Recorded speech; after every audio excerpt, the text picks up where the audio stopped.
Welcome to this presentation hosted by the Office of System and School Improvement. My name is Monica Hulube-Pure-Delaney, and joining me is Trin Pham. This is one of many recorded data presentations developed by the Office of System and School Improvement, or OSSI, to support coaches in schools and district teams in order to build literacy around using assessment, particularly for English learners in their action planning. We invite you to pause this presentation at any time to allow you and your team to reflect on the information presented and how you might proceed with your data analysis process. We know that ELPA 21 data provide one source of data for school and district staff to consider. We recognize staff have access to a variety of other data, such as state and local assessment data, attendance and discipline data, and perceptual data that can inform action planning and instructional decisions. To support teams in effectively using these various sources of data, the Office of System and School Improvement recorded 2 data presentations, Data into Action modules, Part 1 and Part 2. These modules describe the data analysis protocol we recommend school and district teams use when using data to inform action planning and instructional decisions. The purpose of today's brief introduction is to provide you a quick overview of how the results of ELPA 21 support English learners and guide educators in instructional planning. We will be using the EL abbreviation for English learners, formerly known as English Language Learners, ELL. Our learning objectives for the sessions are: 1. Understand the 4 domains of the ELPA 21 assessment. 2. Identify how students perform on the ELPA 21 referencing English Language Performance Standards, ELP standards, Proficiency Status Descriptors, Achievement Level Descriptors, ALDs. And 3. Use ELPA 21 data as a guide to instructional and school-wide action planning. Our success criteria is to have a clear understanding of how to interpret ELPA 21 reports and identify resources that support action planning. Washington transitioned to ELPA 21, an online English language proficiency assessment for all ELs, beginning in the 2015-16 school year. The ELPA 21 assessment system measures student proficiency relative to 3 areas. The first being the new English language proficiency standards, which were developed by WestEd, CCSSO, the Understanding Language Initiative of Stanford University, and states within the ELPA 21 consortium. Second, English language proficiency in the English language arts of Common Core State Standards, the mathematical practices, and the NGS's science and engineering practices. Third, the 4 language domains: listen, reading, speaking, and writing. There are a total of 7 states in the ELPA 21 consortium. For more information for educators, administrators, parents, and students on the ELPA 21, we recommend visiting www.elpa21.org. You can find a link to this website and other EL resources at the end of this presentation. Another location to find valuable information on ELPA 21 is on the OSPI website. You can access this page by clicking on the assessment title bar and then selecting the English Language Proficiency Assessment for the 21st century. You'll find helpful links to great information and resources on both the left and right menu bars. Our first objective is to understand the 4 domains of the ELPA 21 assessment. The student's domain profiles, performance level, and proficiency status describes his or her English language proficiency and how that compares to the level of proficiency needed for success in school. We will be referring to the terms on this slide throughout the presentation. We welcome you to refer back to this slide to support your work and understanding. The domain score, a numeric 3-digit scale score, describes a student's performance on the 4 domains of listening, reading, speaking, and writing. Each score is then classified into one of 5 performance levels: beginning, early intermediate, intermediate, early advanced, advanced, where the level corresponds to an achievement level descriptor. Level 4 is the assessment target on each domain. It represents the English language knowledge, skills, and abilities required to interact with and engage in grade level content instruction at the same level as non-EL students. This slide indicates that student A, a 4th grade student, score 548 in listening, is at level 4, early advanced. Scored 540 in reading, is at level 3, intermediate. Score 611 in speaking, is at level 5, advanced.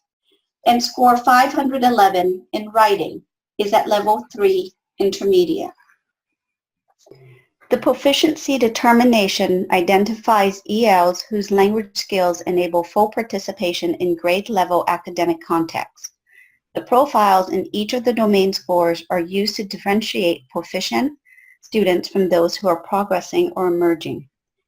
ELPA 21 Proficiency Status Policy defines proficient, progressing, and emerging as follows. Students are proficient when they attain a level of English language skill necessary to independently produce, interpret, collaborate on, and succeed in grade level content-related academic tasks in English. This is indicated on ELPA 21 by attaining a profile of level 4 or higher in all domains. Once proficient on ELPA 21, students can be considered for reclassification. Students should be provided academic support as exited TBIP students. Students are progressing when, with support, they approach a level of English language skills necessary to produce, interpret, and collaborate on grade level content-related academic tasks in English.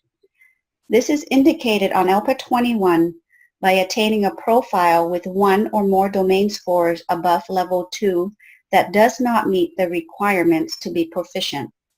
Students scoring progressing on ELPA 21 are eligible for ongoing program support. Students are emerging when they have not yet attained a level of English language skills necessary to produce, interpret, and collaborate on grade level content-related academic tasks in English. This is indicated on ELPA 21 by attaining a profile of levels 1 and 2 in all 4 domains. Students scoring emerging on ELPA 21 are eligible for ongoing program support. The table above describes how the different profiles are expressed and used to determine proficiency on the ELPA 21. For example, student A's profile of 4353 has the student at progressing status. Student A continues to receive program support. Let's look at how we can identify students' performance levels. The first is by cross-referencing students' domain score range to their correlating performance levels. These performance levels, or score range, can be located by following the link at the end of this presentation on the resource slides. As you can see, through either the color code or the domain scale score, how it falls within the appropriate performance level, thus determining the student's performance level specifically by grade level. The benefit of this approach allows us to see how close or far students are from transitioning to the next performance level in each domain. For example, student A has a reading scale score of 540, which falls under the performance level of 3. A second approach in understanding a student's performance level is by referring to the achievement level descriptors, also known as the ALDs. We will refer to these later as a useful resource to support instructional decisions based off of performance levels. But for now, we would like to highlight the ALDs as a resource to find performance level score ranges. These score ranges are located in the second row of the ALDs. There, underneath the domain and performance levels, you'll see the score range by the grade level. The grade levels found within the ALDs are specified by the grade band in the title. If you're familiar with the ELPA 21, you are aware the assessments come in grade bands except for kinder and first. What's great about the ALDs is that they provide not only the score range, but also serve as a great resource to guide instructional goals based off of a student's performance level by domain. Refer to the EL resources slides at the end of this presentation for more information. OSPI is working currently on the translations of the ALDs into different languages. Stay tuned. Here's a summary of the terms and information we've covered in this section. Let's start with the 5 performance levels. Recall there are 5 different performance levels which students will be given based off of their ELPA 21 assessment in each of the domains: listening, reading, speaking, and writing. Here, there are general descriptions of each level. Let's also review how a student's performance level is then translated into one of the 3 proficiency status: emerging, progressing, or proficient. Here we have a simple summary of what performance levels students need to have received in order to be placed in one of these 3 proficiency statuses. For example, in order to have the proficiency status of progressing, students must have received 1 or more domain score above level 2, yet does not meet requirements for proficient, which is all domain scores of 4 or 5.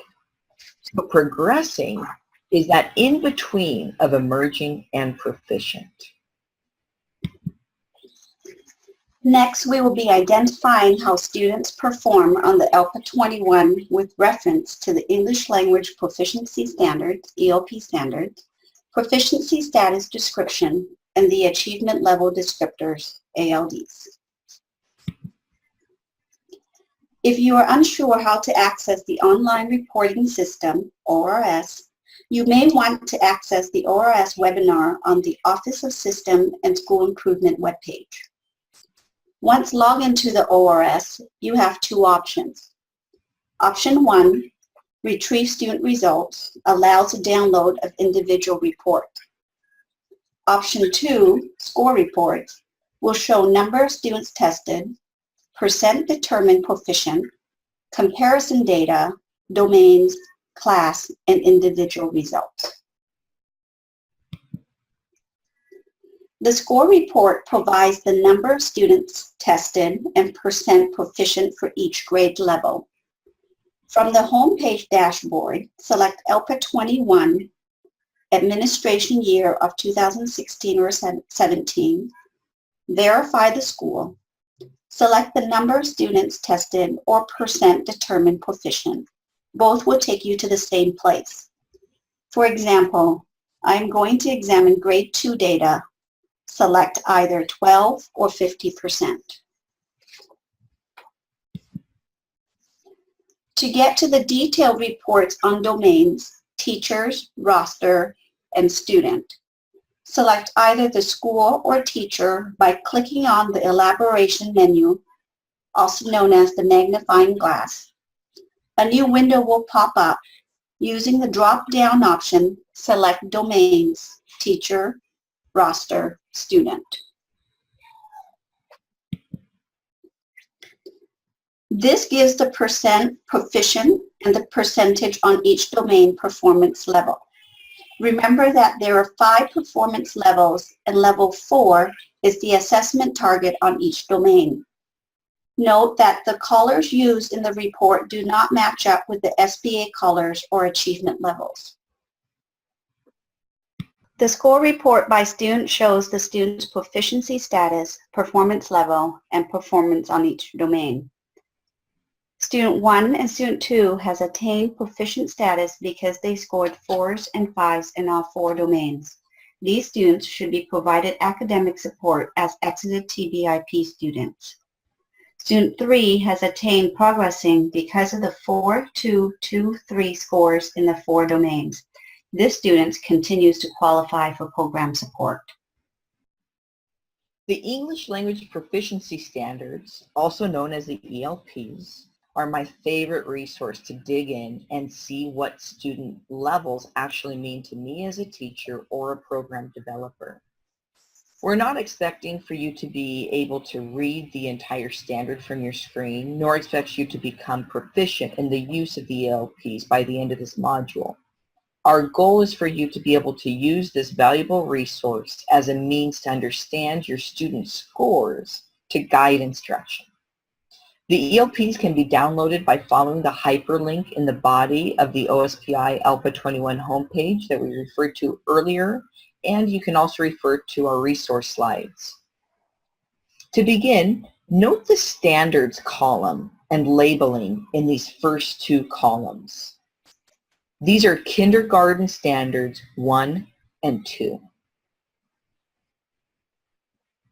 Next, notice the body where the triangle or the rectangle are the standards. Then look at the oval, and this is divided by level. The way the ELPs are arranged provides very clear instructional goals in light of students' current proficiency levels. Ultimately, the ELPs become a language-based rubric to measure language and set language goals as they correspond with our Common Core State Standards, the mathematical practices found therein, and the NGS's science and engineering practices. So you may be asking, well, we're given students' performance levels by domain. How then can we use the ELPs to guide our instruction? Well, I've got great news. Within the ELPs document, you'll find this page, Alternate Organization of ELPs Standards.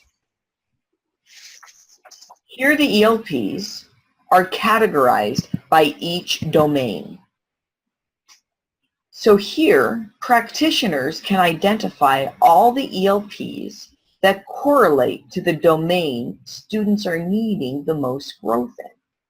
For example, if my students are showing their reading performance levels provide the most opportunity for growth, I can focus in on ELPs 1 and 8, focusing in on domains, listening, and reading.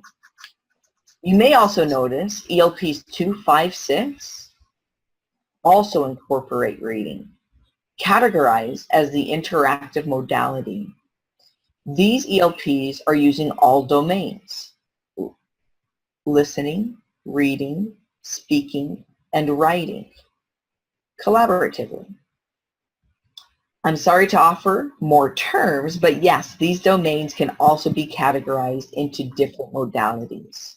Receptive, where students are receiving language through the domains of reading and writing. Productive, where students are producing language through domains speaking and writing, or using all domains through the interactive modalities. All of these terms just go to show that developing English for speakers of other languages is a sophisticated body of knowledge and skills, and having endorsed teachers and administration support EL goals is essential. So to recap, the ELPs are a phenomenal tool to guide language instruction and language goals that correspond to content standards and practices. This document found in the ELPs document, Alternate Organization of ELPs, allows you to go directly from your analysis of greatest opportunity for growth in a domain from the ELPA 21 scores to focus on an English language proficiency standard. You can find this document through the ELPA 21 website and also at the end of this presentation. The other tool that supports language instruction and language goals based off of ELPA 21 data are the ALDs, which we referred to earlier as a resource to identify score ranges. Now we would like to focus on the instructional asset this document brings. Recall this document is categorized by domain and proficiency level. The correlating reading ELP standards we just referred to that we located using the alternate organization of the standards are summarized here in this last row. So again, this is a tool that does include a lot of valuable information categorized by language domain. My preference in using the ELPs over the ALDs is stemmed from the desire to have teachers in the standards familiar in the document because of the great correspondences with content standards. However, some educators prefer the ALDs. Now you are aware of both tools to support setting language instructional goals. Now we'll move into how to use these tools to support instructional planning and school-wide action planning. Using ELPA 21 data as a guide to instructional planning. Let's begin with a great resource available to use. ELPA 21's Professional Development Task Force has worked with Understanding Language, and 16 teachers from ELPA 21 states, half of whom are from Washington, to develop materials and guidance that can be used in group trainings and accessed by individual teachers. This comprehensive toolkit consists of 6 online training modules that focus on classroom implementation of the ELP standards. We've attached a link for you to locate the modules and summary of each module. Being one of those 8 teachers that assisted in the development of these modules, I can attest that these are valuable resources that walk practitioners step by step through the valuable use of our ELPs in planning with language in mind, instruction, formative assessment, and reflection. This is an example of the flow of data collection and milestones to inform instruction throughout the academic year. Each assessment component builds on one another, with a continuous feedback loop to all stakeholders to better adapt instruction and respond to students' developing needs. For example, accurate screening facilitates the proper identification and placement of students, which results in appropriate instruction. Interim benchmark assessments provide teachers with timely data to the effectiveness of instruction and allows them the opportunity to regroup students. Formative assessments allow for day-to-day feedback to which students need additional assistance in meeting specific standards. ELPA 21 scores are most useful when used collaboratively by ELD and content area teachers for instructional planning to benefit English learners' academic experiences. Explicit recognition that language acquisition takes place across content areas. Ensuring that English language development does not interfere with access to grade-appropriate content and practices. Review domain scores to identify student strengths and weaknesses, inform reclassification decisions, recognize patterns of performance in class and/or groups. Shift focus from what language skills does the student have to what is the student able to do with language in the content areas to help guide instructional practice and to identify supports. Be sure to also connect with families to communicate how teachers will better address the needs of their students. Also note that summative assessment scores should be viewed as one indicator among multiple sources of evidence, such as classroom-based tests, course grades, teacher observations, and samples of student work when interpreting and making decisions about a student's English language proficiency. Administrators play an important role in the success of the school's ELD program, EL student success, and teacher support. The following may be used to inform administrators in their decisions. ELPA 21 scores may be used for staff and resource planning, curriculum selection, professional development, program evaluation, informing reclassification decisions, one measure of accountability. Encourage collaboration among content areas. EL status is temporary and changes as a direct result of high-quality English language development instruction. Students who exit ELL do not participate in ELPA 21. Therefore, the growth of ELs longitudinally is often underestimated since ELPA 21 scores represent on the progress for students who have not met the exit criteria. Please remember that exited EL students are required to be monitored for 2 years in light of their academic achievement. When making decisions, it is recommended that multiple criteria be used. Refer to the OSSI Triangulating Data to Surface Equities and Inequities in Student Outcomes webinar. This slide outlines the 5 steps in the data analysis protocol described in the presentations Data into Action Part 1 and Part 2. Other recorded presentations offered by OSSI. These presentations provide specific details for each step. The 5 steps are: 1. Gather and clearly organize multiple sources of data.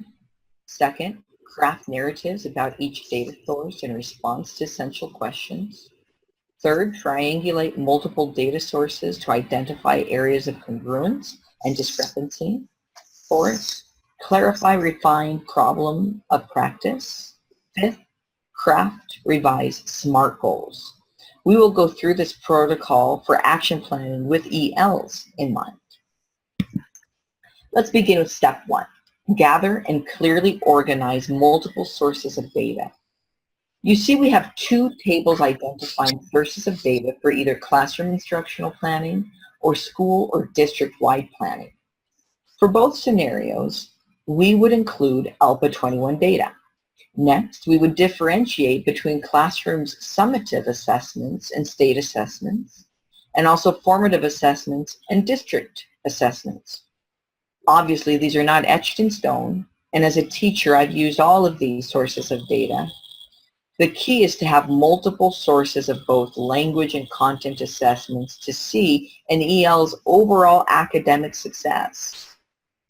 Note the comment to be aware of placing too much weight on content assessments, specifically reading and writing, for EL's first few years of language acquisition, as they are still learning academic English, and reading and writing are language domains. Which data sources might you use? Once you have these data sources, we'll move to step 2. Craft narratives about each data source in response to essential questions. You'll notice we have only the essential questions here, as we are not looking at specific data. The essential questions, depending on your goal, as classroom-based or larger, would be either are my ELs or are our ELs. First, showing English progress. Second, transitioning out of EL status at state recommended percentages. Third, meeting content standards. Again, for further support on the crafting narratives, we invite you to preview the specific module addressing this protocol. Now that we have our data, essential questions, let's move to step 3 to triangulate multiple data sources to identify areas of congruence and discrepancy. These are the same data sources listed in step 1. Now we are reviewing the data to see if my ELs are performing as well on the ELPA 21 as they are in the content assessments I've selected. Areas of congruence, or perhaps I'm seeing discrepancies between the data. Moving on to step 4. Let's clarify, refine the problem of practice. After finding areas of congruence and or discrepancies, I want to clarify my problem of practice. Here's some sample questions you may want to consider. However, dependent on your data and problem of practice, they will vary. As a classroom teacher, I might ask, how am I intentionally developing academic language? Intentional academic language development and use is essential in supporting ELs and will influence data. What do I need to do to support the transition from a level 3 to a level 4? Many students get stuck at this level, progressing proficiency status. What do the ELPs show me are the biggest differences between these performance levels, a 3 to a 4 or 5? How can I use this to guide my instruction? Number 3, how do I ensure my ELs are accessing the content? Am I relying on one of the language domains for students to be able to access content? Or do I have the strategies to scaffold the instruction so they can work with the content within their zone of proximal development in regards to language?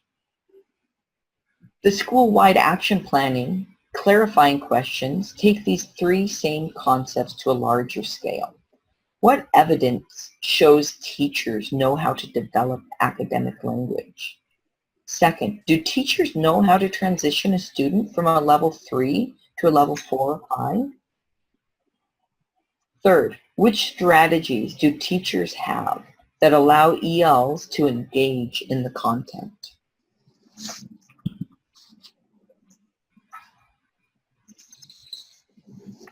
Let's now conclude with step 5, crafting and revising SMART goals. Again, if you want more clarity on how to craft effective SMART goals, please review the module on this protocol. For our EL focus, here are some examples of a SMART goal we may use to support EL growth and achievement. When you're using your actual data, note the word revise. This process is to support the regular revision of goals based upon data. EL data is not meant to be reviewed just once a year, but as all data, regular and consistently with revisions as needed until goals are met. Here's an example of a SMART goal as a classroom teacher with ELs. 80% of level 2 and level 3 ELs in my second period class will increase in their academic conversations by 1 level based on ELP Standard 2 by the end of second quarter, demonstrated by group conversations, Socratic seminar self-assessment, and teacher's assessment. Notice I've linked progress of performance levels to a specific ELP standard. This provides specific information, really a rubric to monitor and assess growth. Having facilitated the same SMART goal multiple times, I can share this has led to great collaboration amongst staff around ELs.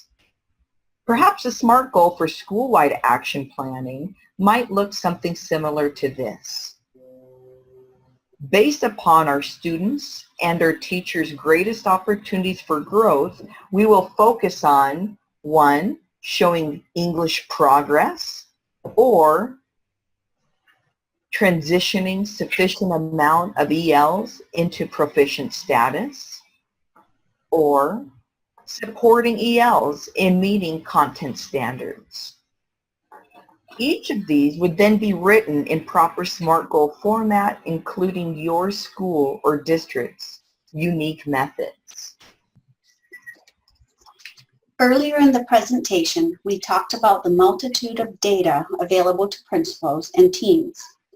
As you know, our schools and districts receive these various sources of data at different times during the year. Several questions arise, such as, who should use these data and when? What is the best way to incorporate these data into instructional decisions and school-wide action planning? The next several slides describe a data calendar teams can use to support your action planning and decision-making. We suggest teams use the full data analysis protocol at least 2 times during the year. Teams would first use the full protocol when you receive your state assessment data from June to August. The slide outlines other data you could use with the full protocol.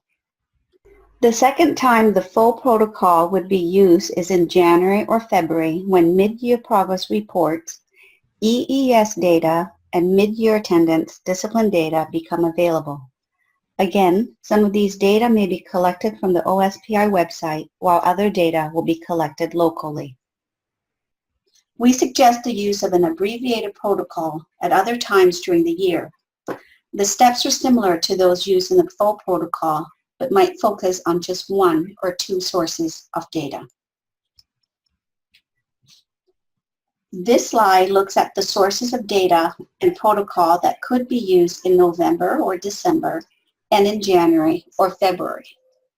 This slide looks at the last part of the school year.